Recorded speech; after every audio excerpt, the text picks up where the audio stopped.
Hello and welcome to Conversations from the Adoption and Fostering podcast. In this episode, Ant shares his experience of the care system and the challenges this has brought to his adult life. This is a very personal account of some of the enduring impacts of early adversity and the system that looked to keep him safe. We hope you find it helpful and thought-provoking, and if you'd like to share your perspective or experience, then please do direct message us at our Twitter feed or on our Facebook page.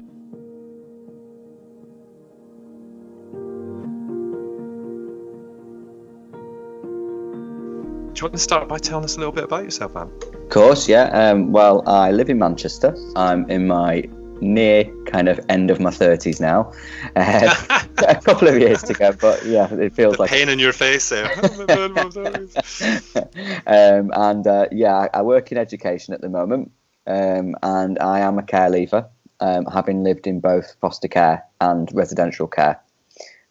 So as it stands at the moment, I'm a recent graduate from psychology. I graduated last year, and I'm just about to commence. Actually, I've just started a second degree in health science, and I'm also going to be studying a master's in mental health science.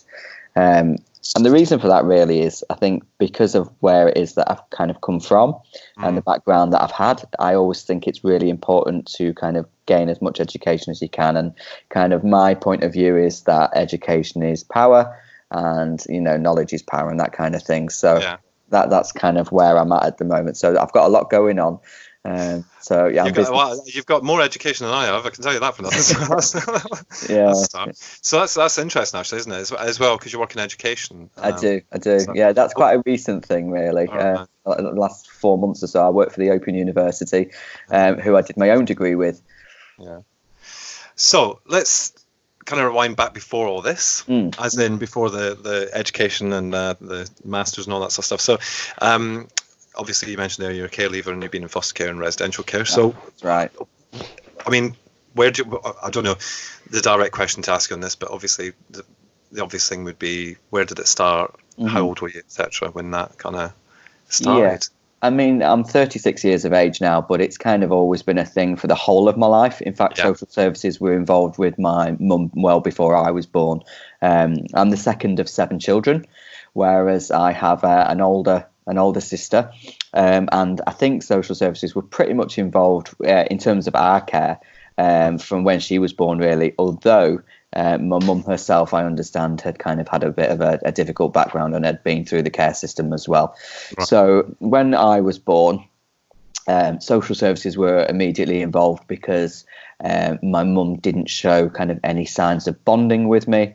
I was very premature, and she didn't kind of inquire about why that might be, how I was doing in terms of growing. She just didn't show that maternal instinct that perhaps you'd have expected, a mother of a premature baby to have done. Really. So the hospital contacted social services, and I always really remember them being in our lives. So I don't think there's ever been a time that I don't remember them being a part of our lives.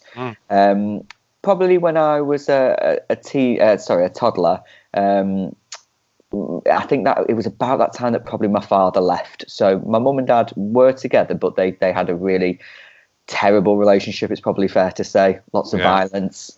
There was just no love there between them at all. And my father also seems to have come from a really difficult background. So it was a tornado meeting a hurricane, if you like, and it just wasn't good at all. Right. So I think he left when I was probably about a toddler. And for one reason or another, my mum just couldn't cope with that. And she couldn't look after us properly. As a consequence, she started drinking a lot and, was getting drunk all the time. And because of that, inevitably, she wasn't taking care of us, really. Yeah. And so there was a lot of neglect there from that very early age. Now, when it got kind of older, and when I was a bit more kind of I'd started school and stuff like that, the school themselves were contacting social services saying that I always appeared to be quite hungry. I was always very untidy. I wasn't clean. I was quite naughty at school, but in a sort of lovable sort of way, really. So they found it quite difficult to kind of discipline me because they kind of were, what's the word? I think they kind of had a bit of a love for me in a cheeky rogue sort of way. So they did their best to kind of look out for me as well. And it's actually only in later years, really, when I read my social services files back, that I realised how much they actually did do by intervening quite a lot and, communicating with social services on an almost weekly basis to try and, see what my circumstances were like at home. So at that point, I think my mum kind of was moving away from the alcohol side of things, and had now kind of started being prescribed prescription sleeping pills, temazepam, and whereas she was meant to be prescribed, like, I don't know, 2 a night for, so she'd get about 60 a month or something like that, and she'd take them. She'd take them in 1 or 2 days. So she was just not there at all in terms of mentally capable. Again, we were kind of really hungry. The house was filthy. I mean, there was no carpets on the walls, carpets on the floors, no wallpaper, no curtains. It was just, it was cold. There was no food in, and things like that. So it was generally neglect more than abuse. And then when I was about 8 years old, I'd been kind of left alone, really, to, do my own thing. And a couple of friends of the same age, so we were 8, 9 years old, we decided to go and steal some milk from a dairy, which was nearby. And in doing that, I ended up falling and cutting my hand open on a bottle of milk, which was quite bad. Right. I cut all the tendons in my hand, and even now I can't bend some of the fingers on that hand because the follow up for physio never happened. So so I've got trouble with my hand now. But the next day, my sister and I were taken into care. Wow. Yeah, so that was when I was 8, really. We went to some foster parents, and like it was almost instantaneous, really, that both my sister and I started to thrive. We as you'd expect, we put on weight.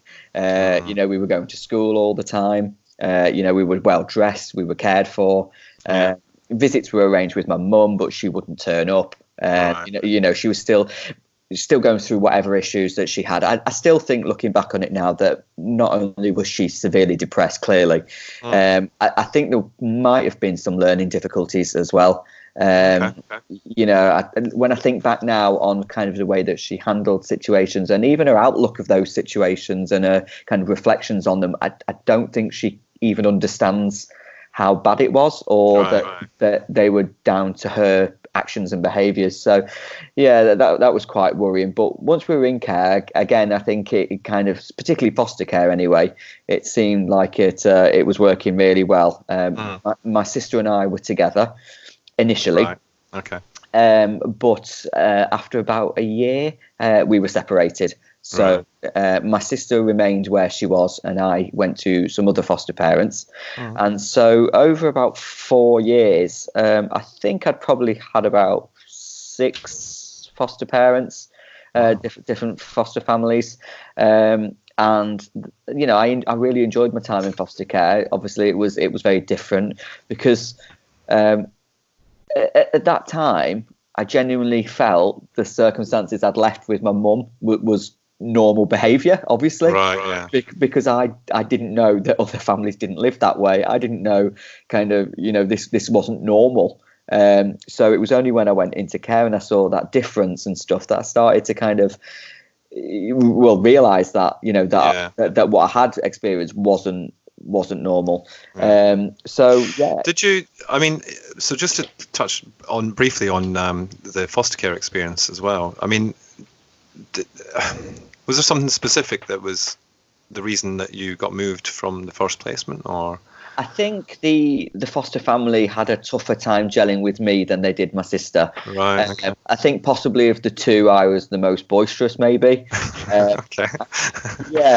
I think the reason probably for that is a bit more deep rooted because from the beginning, my mum was my mum gelled with my sister, although wasn't taking care of her in the way she should. Yeah. She was affectionate with her. She was warm with her. Whereas for me, because of all the abuse she'd had at the hands of my dad and things like that, I think she felt that I was so similar to him that she just couldn't. She just couldn't gel with me at all. Yeah. There was no affection. There was no love. There was no cuddles. Nothing like that. So I think I was always trying to find it in any kind of way that I could, really, with anybody. And I think a lot of people found that difficult to deal with.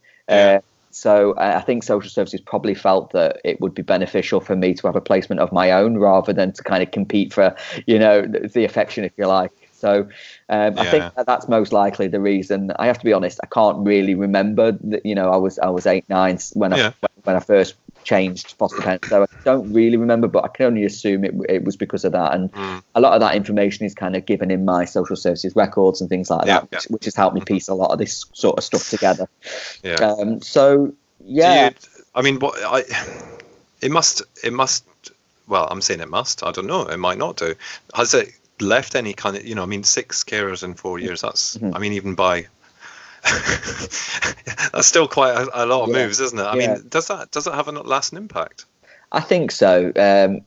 Maybe not so much now, but certainly in my teenage, early 20s, I found it really difficult to make friendships, maybe make and even more so relationships, because there was that kind of almost a self-fulfilling prophecy that you're going to leave me anyway. So. I don't want to get close to you, and if I felt I was getting too close, then I would probably do things to ruin it, because I didn't want to let that kind of guard down or let them in. So it definitely leaves an impression on you, and I think, as you'll probably be aware of our kind of chats on Twitter and things like that, alcohol has played a big part, for me in my life, and that's kind of been used to kind of maybe deal with some of that kind of emptiness that I've had, over the years, and that's been quite a big battle that kind of comes in, in waves sometimes, and so it's definitely had an impact, definitely. Sorry, I didn't mean to cut you off there. No, I was just going to say I'm possibly not as trusting, perhaps, as the normal person, and I probably see kind of flaws maybe when there are none, or kind of see situations as bigger than they are. Yeah. Okay. Yeah, definitely. Yeah. And do you think that your was it psychology or it was psycho? Do you think that's helped in any way, or has it hindered? A bit of both, I think. I think it's a bit of both, because it certainly helped me understand in terms of things like attachment theory, obviously, and how those early years are absolutely imperative, to adult life and stuff like that. But I think because of that, it possibly makes me look for things that might not be relevant. I'm just trying to use my psychology knowledge because I know it, rather than because it's it's a factor. So I think it's probably had a bit of both, definitely. Yeah. So foster care for, you said, 4 years. About that, give or take. Right. Yeah. I mean, I'm not going to hold you to the exact dates on that, although I'm sure you probably know it. And so what happened after that? They felt that I was in a better position to go back and live with my mum. Oh, really? Oh, wow. Okay. Yeah, so I was probably about 12 then, maybe just slightly older, and it was really bizarre, actually, because I don't know how they possibly ever came to that conclusion, because the situation was worse than it was before. Oh, really? My mum was now at a point where she was taking that many temazepam tablets that she was buying them off street dealers, to the point where we were having to go and buy them on her behalf. So we were being exposed to, situations and scenarios that 12-year-olds just should not be involved in. Yeah. I went into one flat one time and saw somebody that was out of his tree on heroin with a needle still stuck in his arm, and this is as a 12-year-old, and again, that was still my normal. Right. Although I'd seen a different way with the foster families, you kind of almost, I don't even with a psychology degree, I don't know how to explain it, but you kind of almost revert back to, again, it's your normal. This is my family. I love my family. I've got I've got that loyalty to my family. So this is how it's supposed to be. I don't know, but of course it wasn't. And again, the social services at the time said there was because they were still involved, and they were trying to kind of build really a relationship between me and my mum. There was no concern about my mum and my older sister, but they were trying to build this relationship with us really, and it just wasn't happening. It would just, I remember them saying at the time that they seriously had concerns that I was going to be at risk of serious psychological harm in adulthood because there was no needs, no emotional needs being met, no affection, no love, and there was, because she was spending all this money on these tablets, which I can still remember as clear as day, costing £1 for a tablet. I shouldn't know. No, you shouldn't know that. Yeah. I shouldn't know that. And my mum was only on benefits, so you can imagine she was already on a limited income anyway. And then she's using, what she did have to buy these tablets. And then sometimes I think she'd realised that she'd gone too far, and there literally was no food on the table, literally. Right. So she'd then make me go out and sell them to somebody else, so that she could try and reclaim a little bit of money back. So there was things going on that I shouldn't have known about. My mum was heavily dependent on me to do things. We didn't go to school because again, she needed us to go shopping or to run errands and things like that. And the infuriating thing was that when social services would come round, or the education welfare officer, she would just say, "I just can't get him to go to school. He just will not go." And it's just it was just like, that is not the truth. But well, I was just going to ask, actually, in terms of services. I mean, obviously children's services or social services were involved, but was there anybody else coming around to support or help or support your mum with this dependency that she had? I wouldn't say so. No, not in terms of my mum being supported anyway. Apart from her visits with the doctor, who at that point felt like if he'd stopped her medication, that would be worse than her staying on it. Right. So in terms of people looking out for me, I'd say the teachers that I mentioned earlier, who were feeding me at school because they were seeing how hungry I was when I got to school. At times they actually even, I don't know if they bought them for me or they just, they were given them or whatever, but they even gave me clothes to wear. Because mine was so filthy and so dirty and not being washed.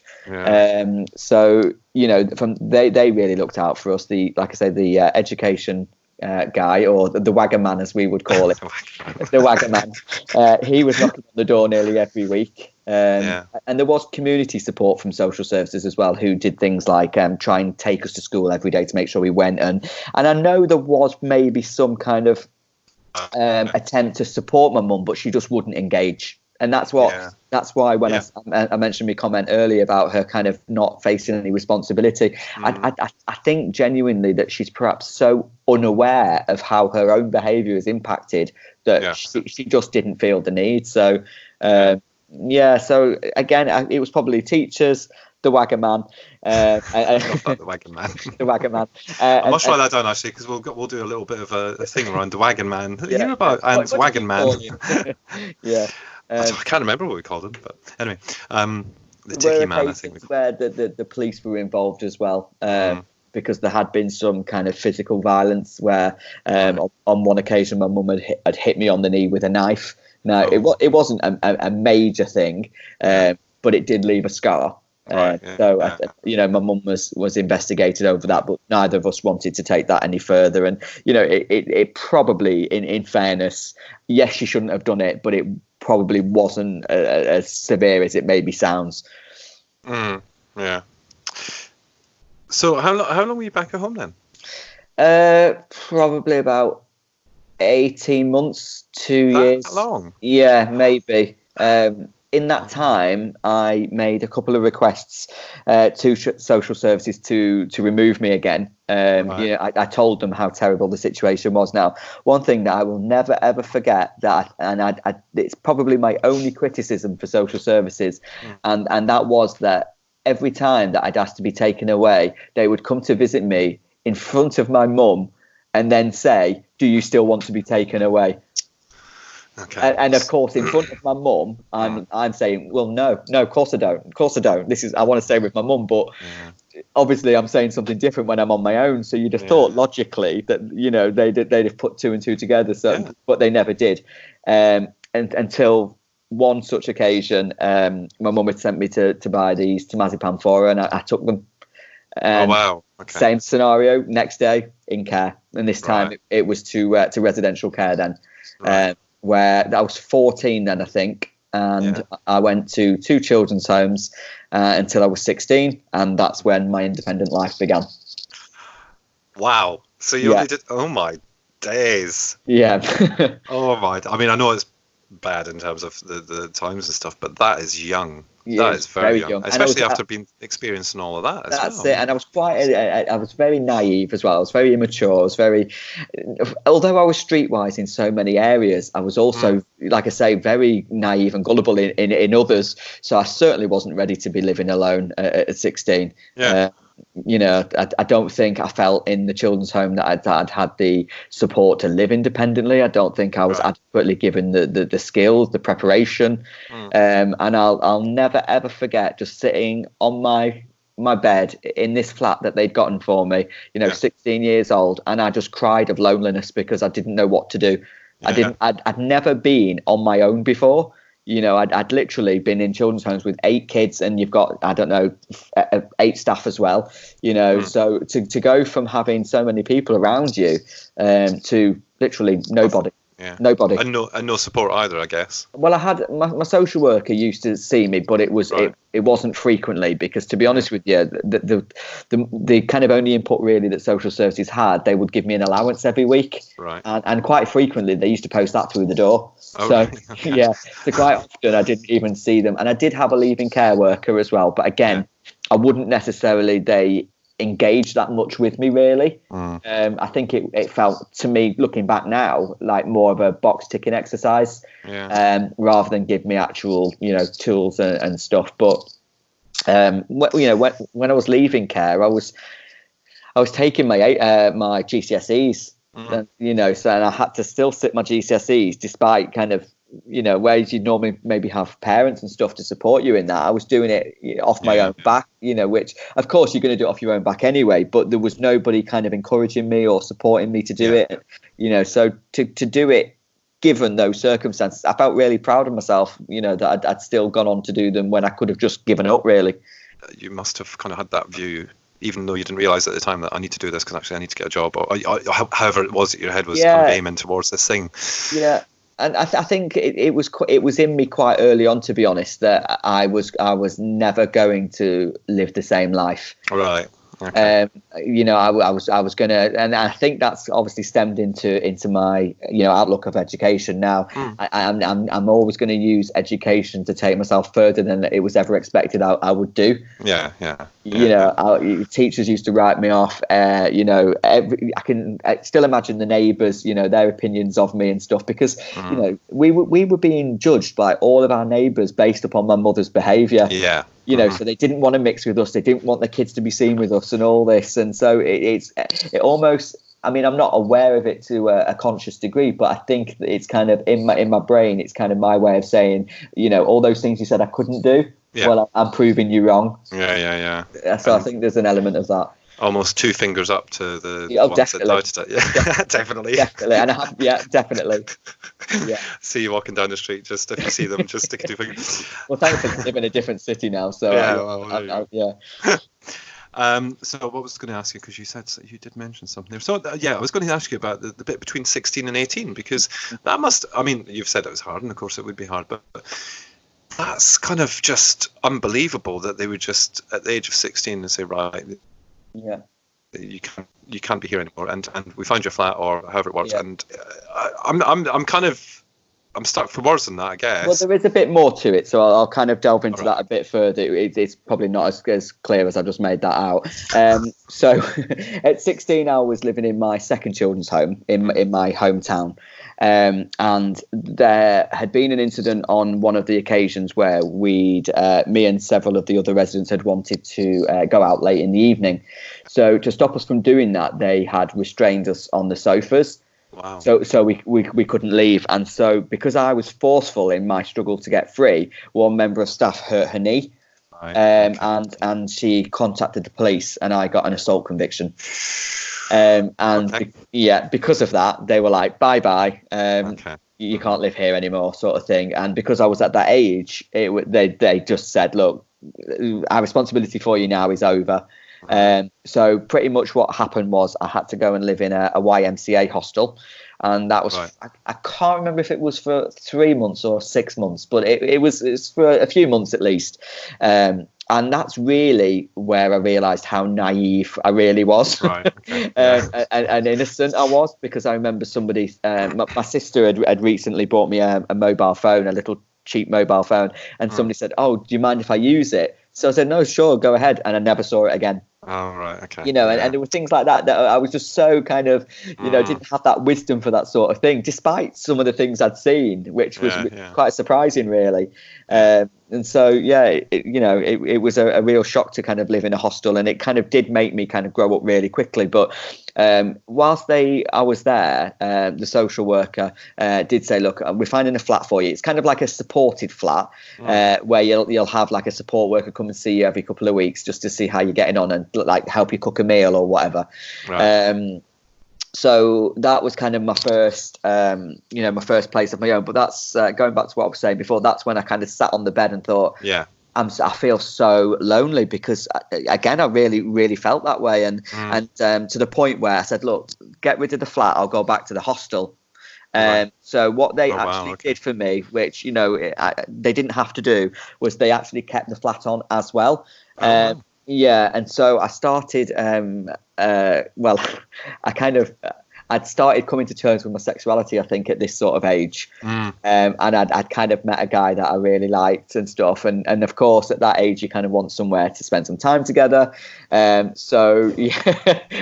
wouldn't do anything about that. So, of course, we were spending some hours there, then we were spending a night there, then we were spending a couple of nights there. Before you know it, I'd left the hostel and I was living independently on my own. And so that's how I got my independence. Right, okay. And so that was, that was in the year 2000, that. Right, so how old were you then? 16. Right, okay. Yeah. So you were, so I was 16 turning 17, yeah. Right, okay. So, but even that's still quite young, isn't it? Especially given what you'd been through and some of the stuff that, you'd experienced. I'm guessing that you were probably older than your years. In a lot of ways, yeah. I definitely was streetwise. And even now, I think one of my greatest strengths as a result of kind of that sort of lifestyle is that I'm very adaptable. If I had to get up now and go and live in another city, another country, I could do it with ease. It wouldn't be a problem. Whereas, I know people that would be the absolute opposite, and they've had nowhere near that sort of, circumstance. So in that way, it gave me a lot of stuff. But it was certainly difficult. There were so many barriers that I had to overcome. I always felt like people were looking down on me and judging me. Like I said, I struggled to make friends. I don't know. I almost kind of wrote myself off before everybody else did, sort of thing. And then it was only when I got older, really, that I thought, I'm not having that. I'm not accepting that. And that's when I kind of tried hard, really, to turn that around. So. You mentioned school, and obviously you did your GCSEs, and you weren't an angel at school by the signs of things. No, but not in a. No. I think I was more misunderstood because they saw. When I didn't go to school, obviously I didn't learn. So when I did go to school, I felt so out of my depth, and I felt even thick. That I used to play up, because it was easier to do that than to face the ridicule and humiliation of kind of being put on the spot and, not knowing what they're going to ask me. So it was more cheeky disruption, I would say, rather than naughtiness. I didn't kind of set anything on fire or, that kind of stuff. It was just more cheekiness and disrupting the class. Yeah. I'd be interested to know as well. Did you feel like your kind of home life aside, did you feel listened to in school in terms of stuff like that? So if you were being punished for your behaviour? No, not at all. No. Like I say, I've got nothing but praise for the teachers from primary school, because they were doing so much for me behind the scenes that I haven't even been aware of till last year. So there was a lot of stuff there. But in terms of when I went to primary, bigger school and high school, it's almost as if looking back on it now, they probably felt like they didn't want to get involved. And that's kind of how it felt. Like they just saw me as disruptive, and that was having an impact on other students. And I spent so much time in isolation. In fact, I was excluded from 2 high schools. For truanting, or the other time they said it was an unofficial exclusion because I'd moved out of the city where I went to school and moved to I'd moved to foster parents at a different city, so they said it's probably better for me that I go to a more local school, so they called it an unofficial exclusion. So there's so many of them. That's what I mean. They weren't prepared to take it on at all. However, in the final year of school, I did have one particular teacher who was really nice, actually, and would keep me behind after class. It was an English teacher, and would just have a quick 5 minutes with me and just ask what's going on, where are you at, do you want to talk about anything? And again, just going back to what we'd said before about sexuality, I was just kind of coming to terms a little bit with that. And I did decide to one day try and speak to her about it. Now, you'll be very aware, Section 28 was a thing then, which prevented, obviously, the promotion of homosexuality in schools. So she was very outright and said, look, I can't speak to you about this really, but off the record, ... and we would have a little chat about it. So she was a really nice teacher, and I felt like she did go out of her way, but it was very few and far between. I think I had about, I would say, 95% negative experience of schools and teachers, and 5% good ones. Yeah. And yet you still, you went on to do your GCSEs and that's A levels and all this. So I mean, I think hats off to you for that, I have to say, because actually there's a lot of people who would be put off if they weren't even ready for the GCSEs, and they just wouldn't, do it. I mean, don't get me wrong, I didn't kind of come out with A stars or anything like that. No, and I'd never even expected that. But to even, I've not ever failed an exam or a qualification that I've gone to do. So I'd passed all my GCSEs, I passed all my A levels, and like you say, that is an achievement because, I didn't have exactly the environment to study and to learn, and yet kind of. Despite that, I tried really hard. And even now, I think what upsets me to a degree, even, studying my own degree last year, I've always felt like I've had to study 150% of what other people would, have to study just 100% for to get the same result. I feel like I've had to try so much harder, than my peers, just to get the same goal at the end. So at times it's actually almost felt exhausting just to keep up with my peers, So, and do you think that's the reality, or do you just think it's kind of one of those kind of I don't want to be using psychological terms in front of you, to be honest with you, but do you think it's just that's just the way you are, or is it? No, or what was it a real thing? It was a real thing, yeah. Yeah, I think it's probably a bit of a mix of both. Like I say, I had missed a lot of education, so I'm aware that I'm not the brightest spark. I'm never going to go for a first class degree and things like that. It's my goal to kind of achieve one in the first place rather than to get the best marks. But I think generally, kids in care, whether they're in foster care, whether they're in kind of residential, or even the extended sort of what you might think of as care. I think because of the circumstances that they're going through in many different ways, I think quite often that they've got a raw deal, and they're having to fight harder than a lot of other kids, to get the same goal. And I think that definitely, how can that not have an impact? Yeah. So that's school. What happened when you finished school? Like I said, I was living independently. I decided that I was going to go to sixth form college to do my A levels, and I went to sixth form college to do my A levels, and in a week I quit because I don't think I really knew what was expected of me. I didn't quite. It was such a change to when you're at school. Obviously, you've got them breathing down your neck, taking the register, this, that, and the other. And then at college, there was that kind of freedom, and it was like, oh, well, why aren't you telling me off because I'm late? Or it was really bizarre. So I ended up kind of not really doing much for a year. In fact, I don't even remember that year. So that's how insignificant it was. But not to be deterred, I went back a year later. Right. And I said I was going to do it again, but this time I'd gone from a main college that was quite a large college with, I don't know, upwards of maybe 1,000 students. I'd gone to a small sixth form college, and I did find that so much better. You know, and there I actually really did have some supportive teachers that I'm still in touch with today. Yeah, one of which recommended me for the Helena Kennedy Foundation bursary, and that was in 2002 possibly, which I won. And that was kind of, I don't know if you're familiar with the foundation, but that's kind of for people who want to go on to higher education, but for whatever reason, you know, difficulties in their lives have prevented that opportunity, or make it difficult for them to do that. So I won that. And that was a really nice day. We went to London. We went to the House of Lords and had lunch and whatever. It was really nice. And then shortly after that, I sat my A-levels. Again, didn't do brilliantly. I got D's, I got E's, but I was so proud that I hadn't failed any. I passed them. And then, kind of, whilst I was doing all that, the teachers were encouraging me to obviously apply for university. And again, it was always something that I was adamant I was going to do no matter what, because A, it's what everybody else did, so why shouldn't I have that opportunity? But B, again, because I always said that I didn't want to kind of have that same life that I was expected to have. So it was almost as if I put a huge pressure on myself. And so I applied for UCLan, which is the University of Central Lancashire, and I went to do social work.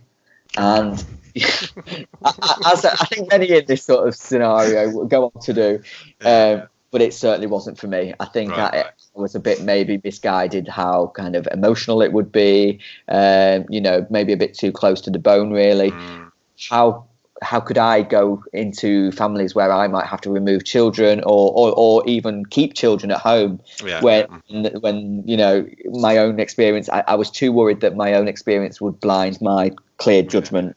And again, I think that's possibly when alcohol started kind of taking a huge place in my life, really, to the point where I passed my first year and then sat my second year, half my second year, about 3 times before realizing actually maybe this isn't for me. It's more than I can take. And you know, you've got to bear in mind that all through this, there were things going on where, you know, I'm having to pay my own bills, which, you know, I'm not clued up about. I'm having to cook my own dinner, do my own weekly shop. I'm having to, you know, at that point, I didn't even know I had to pay for council tax. I didn't even know council tax existed. I had to pay for water. This is how naive I was, you know. So before you know it, very, very quickly, no sooner had I turned 18, that I'd got so many debts that you know, it was impossible for me to get out of almost.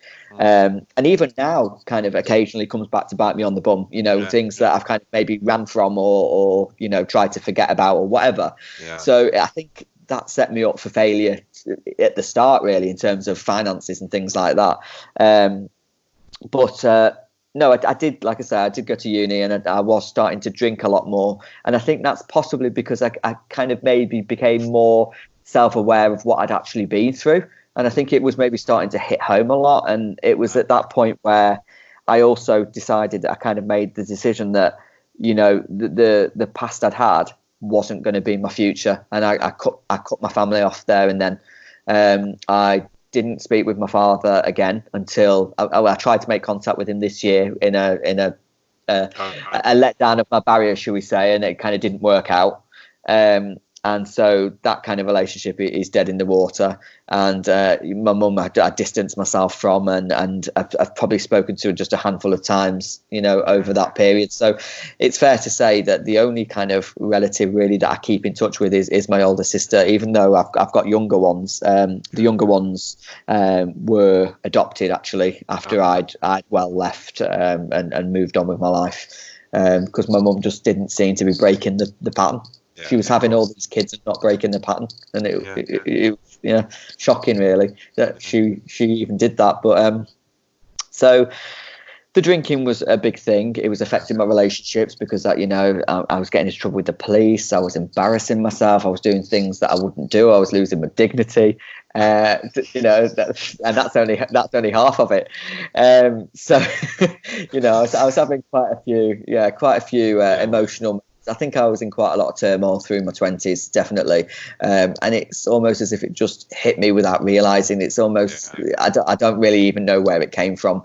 It's almost as if like now you're kind of ready to, deal with everything that happened when you were younger. And I was just breaking it down by drinking and trying to suppress it really and not let it come out. So eventually I ended up leaving university as well. And I thought, I can't do it. I've got to focus on me at the moment.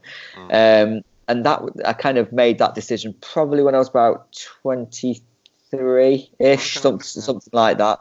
And then I went to live in London because I wasn't doing anything with my life. One of my friends said, why don't you come and stay a bit, see if you like it. If you do, stay. If you don't, go back.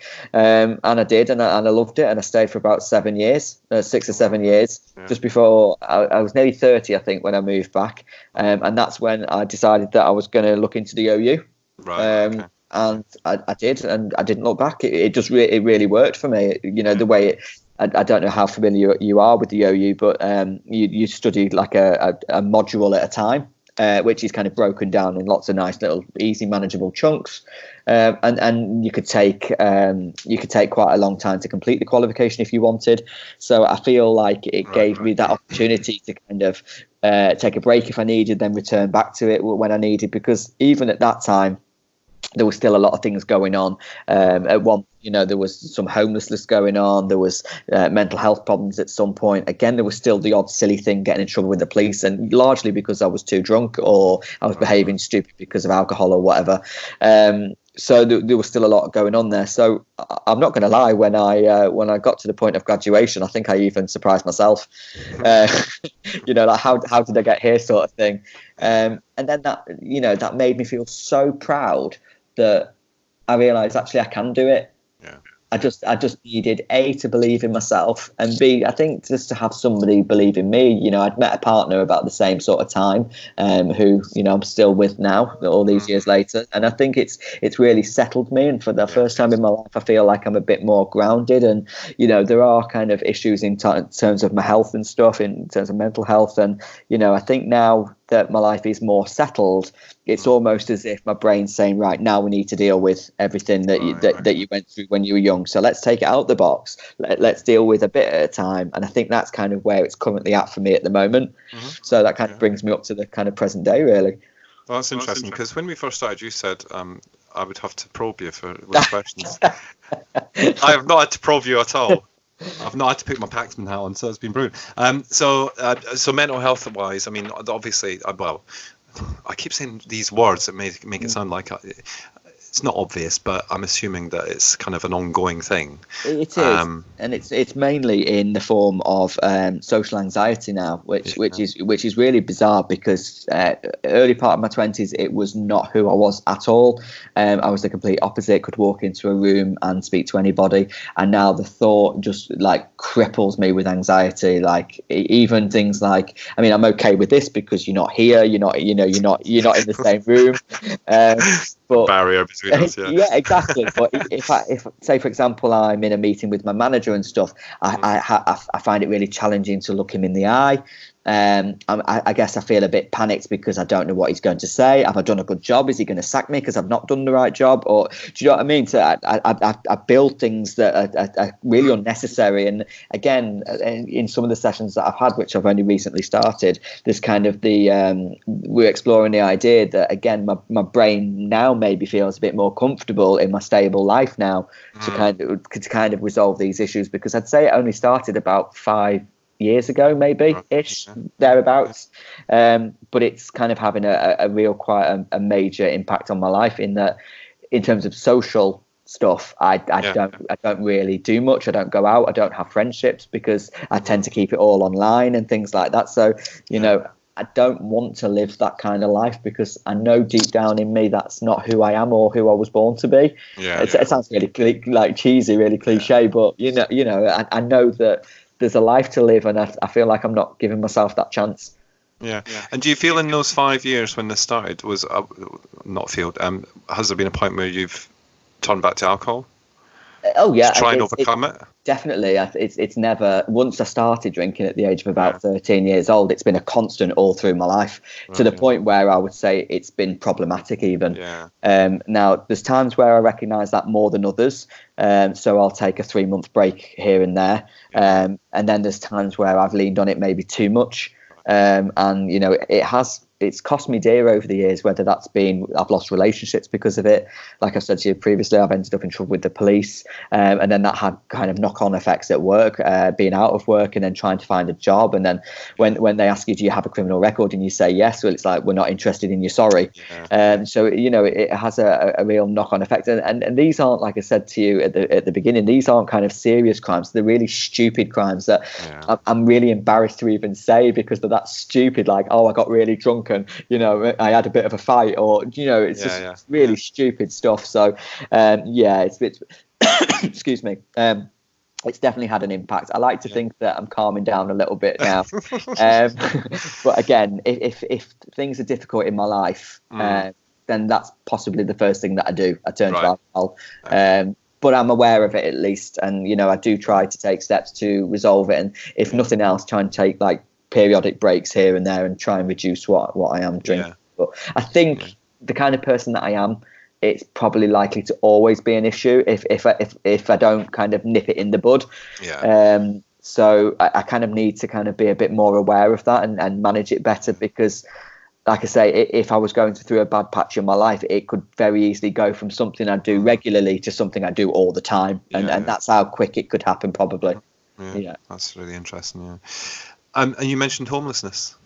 Yeah, I mean, was that a long time, or? Well, when I say homelessness, it wasn't living on the street. It was more kind of sofa surfing, with friends and things like that, and going from one home to the other. And there was an incident with my partner where we kind of fell out for quite a while, and I was having to stay on a friend's sofa in another city and stuff. And all the while, I'm still trying to carry on with my studies and try and live a regular life and stuff like that. And that was a really dark time for me. That was 2014, I think. And so that's quite recent, really. Yeah, and it was a really low moment, really, I think. I'm saying it's quite recent. It's 5 years ago, Scott. You need to get life, honestly. Well, 5 years ago, it's just see, when you hit 40, mate, honestly, that's it. You're screwed, because your memory, you think everything's like yesterday. Sorry.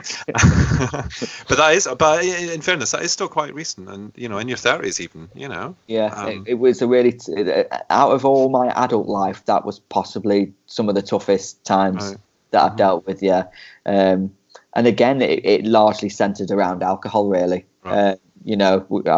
I kind of got in trouble with the police, and that was having a knock-on effect. Me and my partner fell out, and then kind of, because I was out of work, I kind of started feeling like I was really depressed, and that was having issues of its own, and it was just a really negative cycle that I had to really force myself out of, and it took a long time.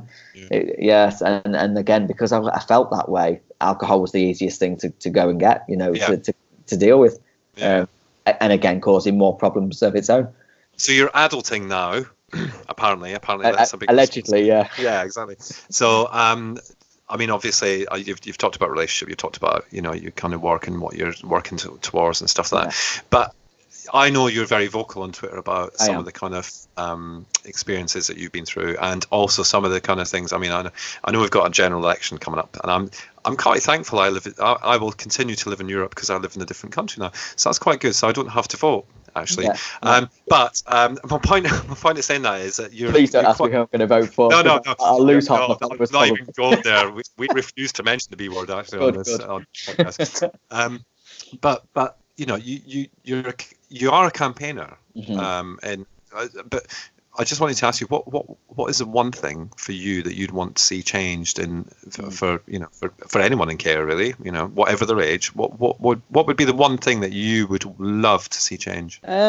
Just before I do that, I think just going back to just picking you up on a point you just said, whereas you said a campaigner, I don't really see myself as a campaigner. I'm just somebody that I'm I'm not afraid to talk about my story, because the way I see it is, it was well beyond my control, and it's nothing. I'm absolutely not ashamed of that in any way. And I also think that if by speaking so freely, somebody comes across that and feels that being in care doesn't have to be stigmatizing, or you can still kind of, I don't know, go and achieve things that you want to achieve. And I think for me that's what is more important than kind of campaigning. I've always preferred actually to be somebody that's in the background rather than at the forefront of kind of activism, if you like that word. But I do it because I just want to see if I can try and improve the outcomes for other kids in care.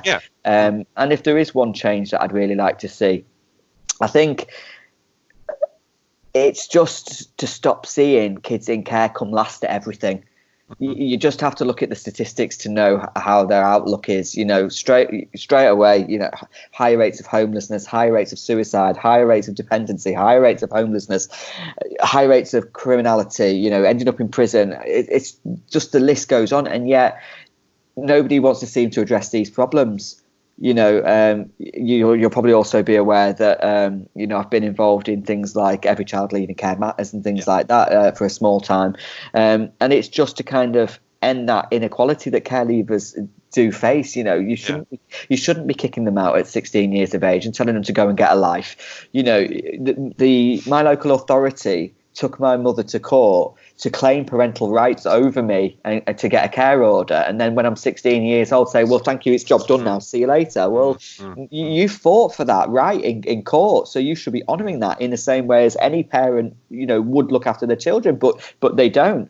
And I definitely think the whole care system, as everybody rightfully says, needs a huge overhaul, and we look at Scotland leading the way, kind of trying to make moves forward and stuff, whereas I feel like there's a lack of willingness in England to even address the problem, to even kind of consider it, and that's why it's so nice to see things like the Care Experience Conference, trying to bring these points that care experience people are raising, and to try and use that to hopefully improve the service going forward.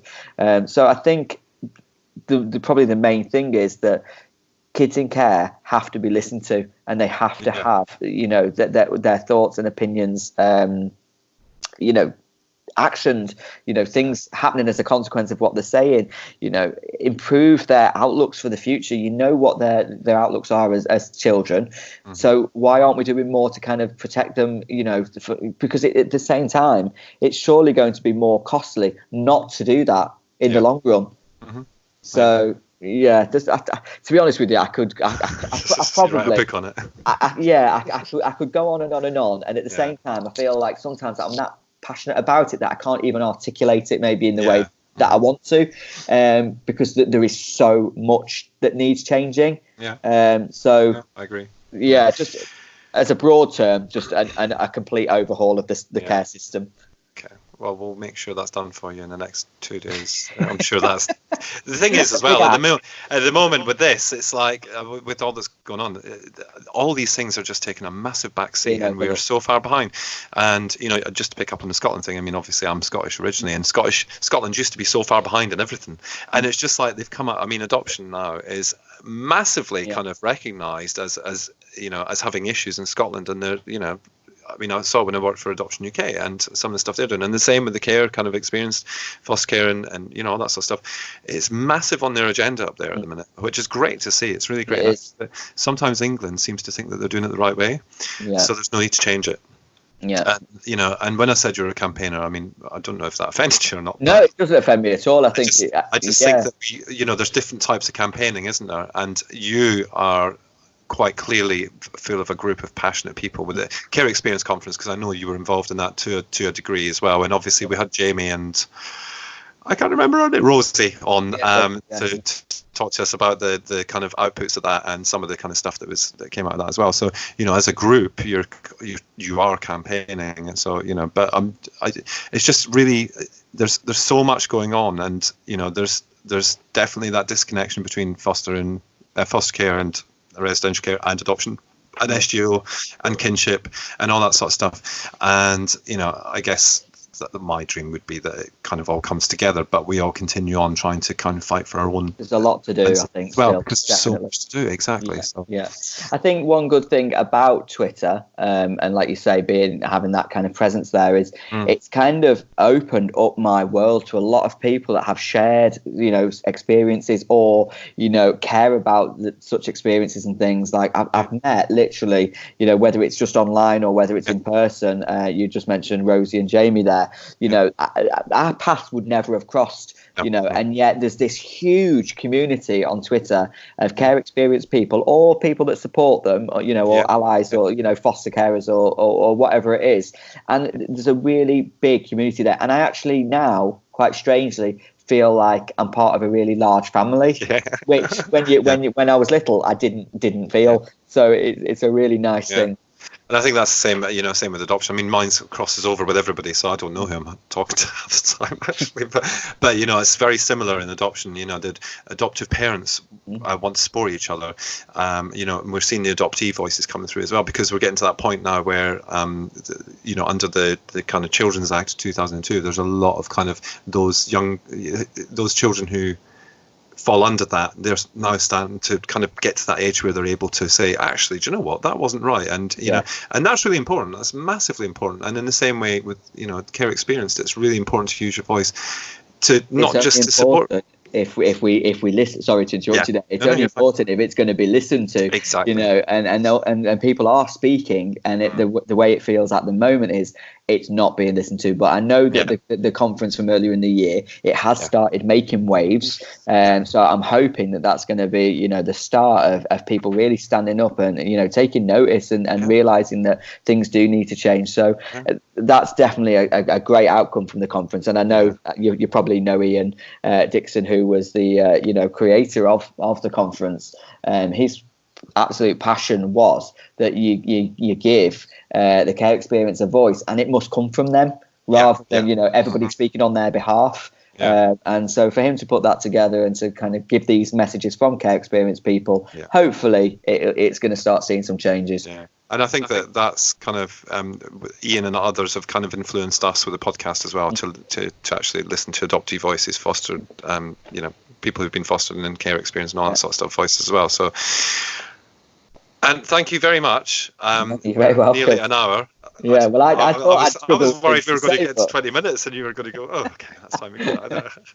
Actually getting started to catch up about, but it's been really good to hear your story, because actually I think that when we kind of on Twitter, there's an impression you get of somebody, and I think sometimes I've kind of used.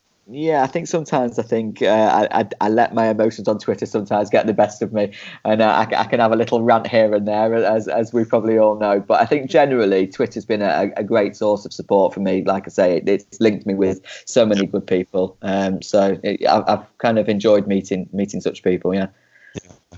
Well, thank you for sharing your story. And if anybody wants to follow Ant on Twitter, what is your Twitter handle? The Care Kid. The Care Kid. Yeah. Self-promotion right there. Give me a follow. Thanks, Ant. No, you're very welcome.